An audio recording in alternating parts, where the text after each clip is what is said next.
장필구 기자, 김현정이 뉴스쇼에서 온 국민의 충격을 안긴 16개월 입양아 사망 사건의 전말을 들여다봤다.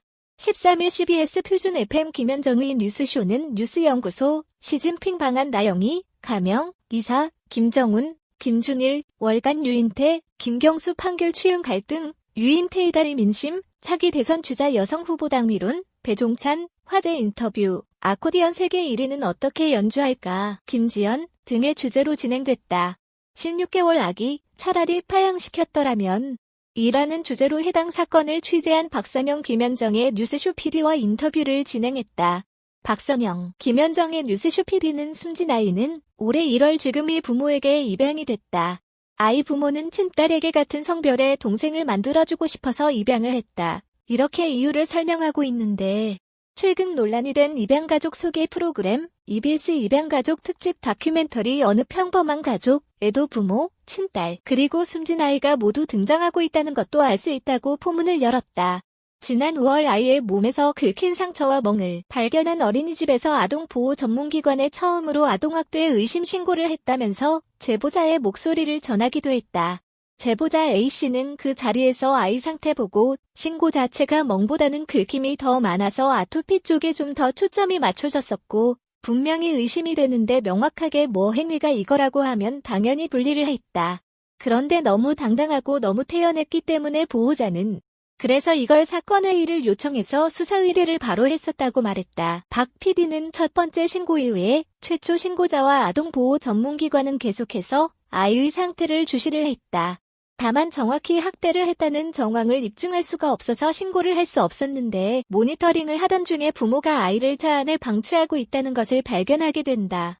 그리고 이 증거로 차량 블랙박스와 관련 CCTV를 추적하는데 이렇게 부모가 아이를 방치했다는 걸로 두 번째 신고를 한 것이라고 짚었다. 이에 A씨는 두 번째 신고 중 가장 중요한 건 차량에 블랙박스를 혼자 뒀는가? 그 다음에 CCTV 자료가 있는가가 굉장히 중요했다.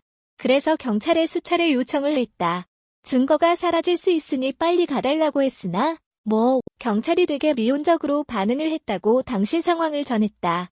두 번의 신고 모두 경찰이 무혐의로 받고 세 번째 신고는 체중이 급격히 줄면서 이뤄진 것으로 전해졌다. 아동학대 신고 때마다 부모가 취한 입장에 대해 박 PD는 언론 보도에 따르면 부모는 다리 교정을 위해서 허벅지를 마사지해서 멍이 생겼다. 아이가 아토피가 있어서 그렇다. 안마를 해주다가 상처가 났다. 또 아이의 영양 상태가 좋지 않은 것에 대해서는 기반염증이 심해 이유식을 먹지 못했다라고 말을 했고 경찰도 이를 받아들여서 수사를 더 진척하지 않았던 것이라고 전했다.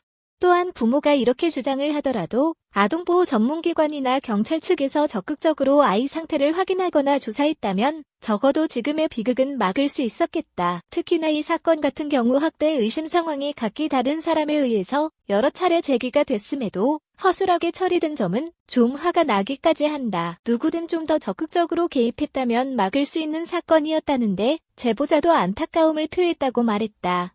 A씨는 부모 없이 아이를 만났으면 그냥 그 자리에서 데리고 나왔으면 어떻게 됐을까라는 그런 시도라도 해봤어야 되는 거 아닌가라는 생각도 들고 영유아이면 무조건 바로 엑스레이, CT 촬영이든 무조건 해야 되지 않나. 그리고 영유아는 뭔가 제도적으로 바로 분리가 되는 그런 근거가 있었으면 좋겠다는 생각도 들고라며 아쉬움을 표했다. 김현정 앵커는 결국 이 아이는 3번이나 신고가 들어갔지만 생후 16개월이 됐을 때 사망했다. 세 번째 신고 후 2주 만에 사망했다며 국립과학수사연구원은 외력에 의한 복부 손상이 사망의 원인이라는 부검 결과를 내놨고 어머니가 구속이 된 건데 여전히 혐의 부인하고 있는가라고 질문했다. 이에 박 PD는 그렇다. 어머니는 차에 아이를 방치한 적은 있지만 폭행한 적은 없다고 혐의를 부인하고 있다. 일부 언론 보도에 따르면 아이 부모는 상흔에 대해서 아이가 소파에서 떨어진 거라고 처음에는 말했다가 폭행이라는 부검 소견이 나오자 친딸이 아이 위로 뛰어내린 것 같다고 말을 바꾸었다고도 한다고 답했다. 아이 양아버지에 대해서는 경찰은 아버지를 공범으로 입건을 하긴 했지만 사건 당시에 직장에 있었다는 점을 고려해서 영장을 신청하지는 않았다며 앞으로 수사해 나갈 부분이긴 합니다만은 한 가지 짚어볼 점은 아버지가 정말 학대 상황을 몰랐을 수도 있겠다는 주장이라며 다시 한 번 더 제보자 A씨의 녹취록을 공개했다. A씨는 제가 처음부터 제일 의심했던 건 둘 중에 하나라는데 양부는 아무거나 모르거나 아니면 이런 거였다. 그러니까 엄마가 무언가를 할 거라는 건 계속했었는데 사실 가족 내에 있는 건 양부가 몰랐을 수도 있다고 생각하는 게 양부 쪽에 더 있었어요. 아이를 주로 안고 있는 건 주로 아빠였었어요. 그게 특이했고라고 밝혔다.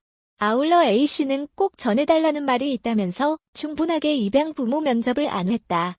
입양기관에도 그냥 이 가정을 신뢰한 거다. 영유아가 있는 부모에게 입양을 보낼 때 과연 충분히 했는가에 대한 질문을 계속하고 싶다고 의혹을 제기하기도 했다.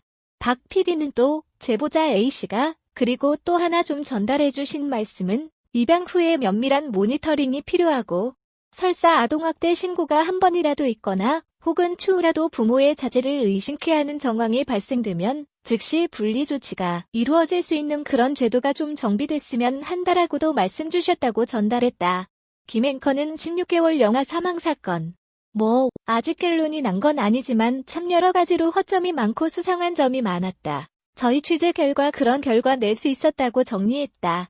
CBS 표준 FM 아침 뉴스 프로그램 김현정의 뉴스쇼는 평일 아침 7시 20분에 방송된다.